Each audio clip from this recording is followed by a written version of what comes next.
Isipin mo ito. May isang taong bigla na lang lumapit sa'yo. Okay, sige. Tapos wala siyang hinihinging pera, wala siyang ipinapatayong malaking simbahan, tapos walang nakasulat na anumang titulo sa pangalan niya. Walang titulo. Oo, walang titulo.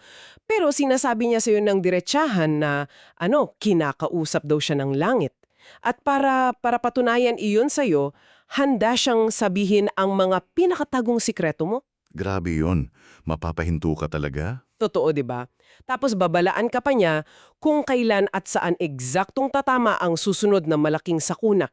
Kaya para sa malalimang paghihimay natin na yon, may hawak tayong isang makapal na buntok ng mga dokumento. Mga dokumento tapos may mga online post din tayo riyan. Tama, mga posts at personal na patotoo tungkol sa isang tao. Ang pangalan niya ay Narciso Olalo. At ang misyon natin para sa iyong nakikinig sa atin ngayon ay himayin ang mga materyales na ito. Kasi sigurado, magpapabago ito sa kung paano mo tinitingnan ang misteryo at pananampalataya. Kasi kung titingnan natin yung mga source materials natin, hindi talaga pangkaraniwang figure itong si Narciso Olalo. Hindi talaga. Nakilala siya noon bilang isang faith healer pero mabilis itong lumampas sa panggagamot lang.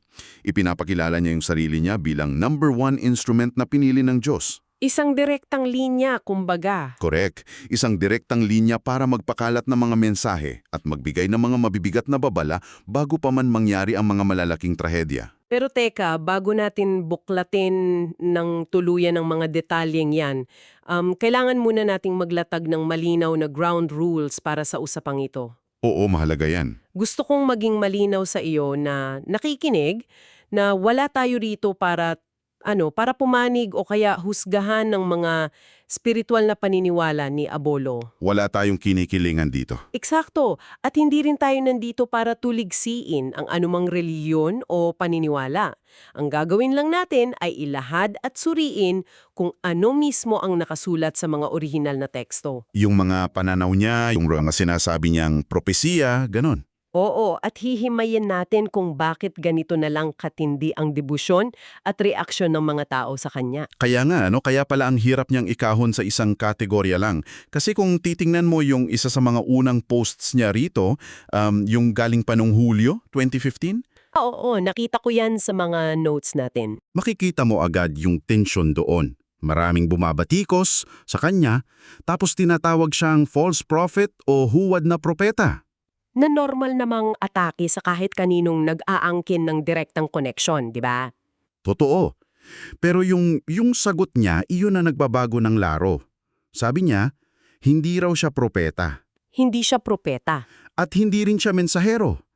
Sabi niya, tinanong daw niya mismo ang Diyos kung ano ang itatawag sa kanya. At ang eksaktong sagot, nakasulat dito, ang tawag ko sa'yo ay calling. Calling. Parang napaka-casual pakinggan pero napakabigat. Oo, napakasimple pero malalim. Nung nabasa ko yan kanina, ang pumasok agad sa isip ko ay parang isa siyang freelance consultant ng langit. Freelance consultant. Magandang analohiya yan. Diba? Kasi isipin mo ang mga propeta sa Biblia o kaya yung mga obispo natin ngayon, para silang mga tenured employees o full-time executives sa isang malaking korporasyon. May malalaking opisina, may mga formal na titulo. Tama, may titulo sila. Pero si Alo, isa lang siyang ordinaryong tao na tinatawagan lang kapag may ipapaabot na mensahe. Walang pinirmahang kontrata sa anumang malaking institusyon. At kung susuriin natin kung bakit mahalaga ito, napakatalino ng ganyang framing para sa mga nakikinig sa kanya. Paanong naging matalino? Kasi sa pag-iwas niya sa mga formal na titulo, inilalayo niya ang sarili niya sa mga institusyon ng relihiyon na madalas questionin ng mga tao ngayon. Naiintindihan ko. Yung tinatawag nilang institutional fatigue. Eksakto. Maraming tao ngayon ang pagod na sa burokrasya, sa mga eskandalo, o kaya sa politika sa loob mismo ng malalaking simbahan. Kaya kapag sinabi mong ordinaryong tao ka lang na may calling, nagbibigay ito ng pakiramdam na mas totoo ka, wala kang hidden agenda. At mas abot kamay ka ng ordinaryong mamamayan. Diyan na papasok yung isa sa pinakamatapang na pahayag niya na nabasa ko sa mga dokumento natin. At dito siya bumangga ng matindi sa mga nakasanayan. Yung tungkol ba ito sa panunuligsa niya sa tradisyonal na reliyon? Oo, ibinalik niya yung akusasyon sa mga tumatawag sa kanyang false prophet. Ayon sa mga teksto, ang mga totoong huwad na propeta daw ay yung mga pastor at pari na nangongolekta ng pera. Yung humihingi ng donasyon? Tama, yung nangongolekta ng ikapu o tithe mula sa mga miyembro. At sabi niya, galit daw ang Diyos sa mga ginagawa nila kasi ginagamit ang pangalan ng langit para pagkakitaan ng mga tao. Hiniwa niya ng direkta ang pinakasensitibong bahagi ng anumang organisasyon, ang pondo. At mapapansin mo sa mga dokumento ang napakahigpit niyang patakaran pagdating dyan. Ano yung patakaran niya? Paulit-ulit na nakasulat na ang kanyang pangangamot at pangangaral ay absolutely free. Walang bayad kahit isang sentimo. Walang bayad talaga. Oo. At ang argumento niya kung bakit siya sinisiraan ng mga lider ng ibang simbahan ay simple lang daw kapag naniwala ang mga tao sa kanya. Titigil sila sa pagbibigay ng donasyon. Mamamatay ang mga simbahan dahil walang pondo. Correct. At magugutom ang mga lider nito. Kaya siya inaatake. Napakalakas ng hatak ng ganyang mensahe sa atin, di ba? Kasi hindi mo na kailangang ipaliwanag kung ano ang ikapo. Pamilyar ang karamihan sa pagbibigay ng pera sa simbahan. Nakagawian na yan eh. Kaya kapag may dumating at ginamit itong argumento na ang paghingi ng pera ay katibayan na huwad ang isang pununo, tinatamaan ito yung malalim na inis ng mga tao sa korupsyon. At natural na tatanungin ka ng isip mo, bakit niya ginagawa ito kung ayaw niya ng titulo at pera? Paano niya napapaniwala ang napakaraming tao? Dito na papasok yung mga sinasabi niyang pruweba, yung tatlong kakaibang powers o kapangyarihan na ibinigay daw sa kanya. Unahin natin yung unang regalo, yung panggagamot o healing. Kasi ito madalas ang entry point ng mga naghahanap ng milagro. Pero may kakaibang detalye dyan batay sa mga source natin. Oo, sinasabi niya na siya ang nanggagamot. Pero ang boses ni Jesus ang nagpapagaling. Hindi ito galing sa sarili niyang enerhiya. At hindi rin ito yung tipikal na nakikita natin sa telebisyon na may mahabang pila at pinapatungan ng kamay sa noo. Hindi ganon. May isang patotoo rito sa dokumento na talagang tumatak sa isip ko. Nakapagpagaling daw siya ng isang pasyente na 15 taon nang nagdudurusa sa problema sa mata. 15 taon? Hindi biro iyon. At alam mo kung ano ang pinaka-nakakagulat doon? Ginawa niya iyon sa pamamagitan lamang ng tawag sa telepono. Sa telepono lang. Oo, walang pisikal na interaksyon, isang simpleng tawag at syempre, walang hininging bayad. Ang galing ng konsepto na yan dahil binabasag nito ang pisikal na limitasyon. Kapag ginawa mo yan sa telepono, ipinapakita mo na ang kapangyarihan ay hindi nakatali sa espasyo. Kahit nasaan ka pala, aabutin ka. Tama, basta may signal at naniniwala ka, maaagot ka ng lunas. Pero kung gaano nakakaganiwa ang unang kapangyarihan, yung ikalawa naman ang malamang na pinakamabigat at nakakakaba. Iyong power of mind ba ang tinutukoy mo?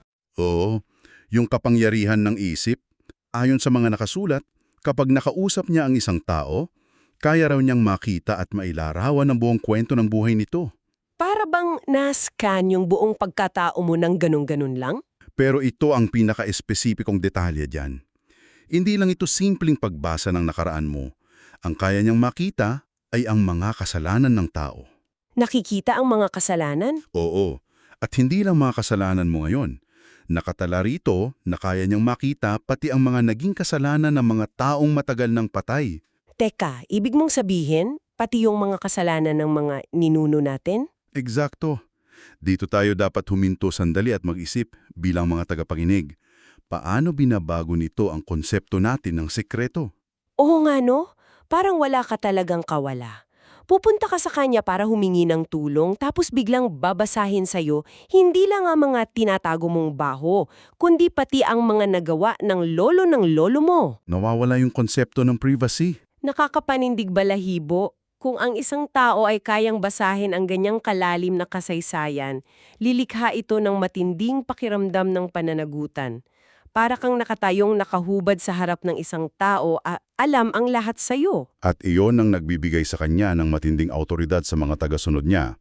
Kung alam niya lahat ng sikreto mo, Natural lang na maniniwala ka na alam din niya kung ano ang mangyayari bukas. Na nagdadala sa atin sa ikatlong kapangyarihan, ang kakayahang makita ang hinaharap o predicting the future. At hindi ito yung mga malabong hula na parang nakasulat sa mga horoscope natin araw-araw. Hindi nga, may isang partikular na pangyayari na paulit-ulit na naka-highlight sa mga materialis natin. Ito ang tinuturing nilang ultimate proof ng kanyang connection sa Diyos. Yung lindol ba sa Nepal noong 2015? Iyon nga mismo. Nung binabasa ko yung timeline ng pangyayaring ito sa mga notes natin, para akong nanonood ng isang thriller movie. Heto, pakinggan nating maigi ang mga petsa. Sige, isa-isahin natin. April 2, 2015, nagpost si Olalo tungkol sa isang pangitahin. Nakita raw niya ang mga gumuguhong simbahan at mga nawawasak na bakod. Tapos pagkalipas ng ilang araw, April 13, naglabas siya ng mas matinding babala. Sabi niya may paparating na malaking trahedya na kasing lala ng bagyong Yolanda. Kailangan na raw mag-ingat at magsisi ng lahat. at anong nangyari pagkatapos? Dumating ang April 25, 2015. Tumama ang magnitude 7.8 na lindol sa Nepal. At ang napapangingilabot doon, nagpabagsak talaga ito ng napakaraming lumang simbahan habang nasa loob ang mga tao. Eksakto sa inilarawan niya. Kaya pala, ginagamit niya itong pangyayaring ito bilang pangunahing patunay na konektado siya sa itaas. Kasi isipin mo na lang, bilang nakikinig ngayon, anong mararamdaman mo kung mabasa mo ang balang ito sa online feed mo bago pa man mangyari ang trahedya? 23 araw ang naging abiso niya. 23 araw. Kung binaliwala mo lang iyon tapos nakita mo sa balita, maniniwala ka talaga sa kanya. At ang talagang nakaka-hook doon ay yung binibigay niyang ilusyon ng kontrol. Sa mundong ito na hindi natin alam kung kailan gagalaw ang lupa, ang pagkakaroon ng leader na alam ang mangyayari ay nagbibigay ng peace of mind. Parang may insider information ka. At dahil nagkatotoo yung lindol sa Nepal, ibig sabihin, totoo rin lahat ng iba pa niyang sinasabi. Ganyan gumagana ang proof of concept niya. At hindi siya tumigil sa Nepal. May isa pang nakakapanindig balahibong panginayan na nakarecord sa mga dokumento natin. The Unstoppable Flood. Ikwento mo nga yung detalye niya, napakaklaro kasi nung pagkakalarawan niya riyan. Sabi niya sa panaginip daw niya, naglalakad siya sa isang lugar, tapos nakarinig siya ng malakas na dagongdong. Nagtaka siya kasi walang ulan, pero nakita niya ang isang napakalaking baha na paparating. Walang ulan pero may rumaragasang baha. Oo. Sa takot niya, tatakbo sana siya at aakyat sa puno ng yog. Pero naisip niya na guguhurin ang puno dahil sa mga naglalakihang troso na kasama ng alon. Wala na siyang lusot kaya sumigaw siya ng buong lakas, "Panginoon, iligtas mo ako." At hihimayin natin yung naging sagot ng Diyos sa pangitain iyon. Ayon sa tala, ang naging tugon sa kanyang pagsigaw ay, "There is no way to run, there is no place to hide." Walang tatakbuhan, walang mapagtataguan. Eksakto. Ang mensahe rito ay ang walang hanggang kapangyarihan ng Diyos laban sa kayabangan ng tao. Walang gawa ng tao na makakatayo laban dito. Walang puno, walang teknolohiya na makakapagligtas sa'yo. Wawasakin talaga yung ilusyon natin na kaya nating kontrolin ang kalikasan. Pero alam mo, hindi lang doon nagtatapos ang mensahe. Kasi nakakapanghina naman kung no place to hide lang, di ba? Oo, sobrang dilim ng mensahe kung dun lang natapos. Sa pagpapatuloy ng panaginip niya, nakita raw niya na pinalihis ng Diyos ang baha mula sa kinatatayuan niya. Ipinapakita nito yung kapangyarihan ng kaligtasan. Ang lalim niyan. Nakakapanira yung kapangyarihan, ngunit nakakapagligtas din para sa mga may tunay na pananampalataya.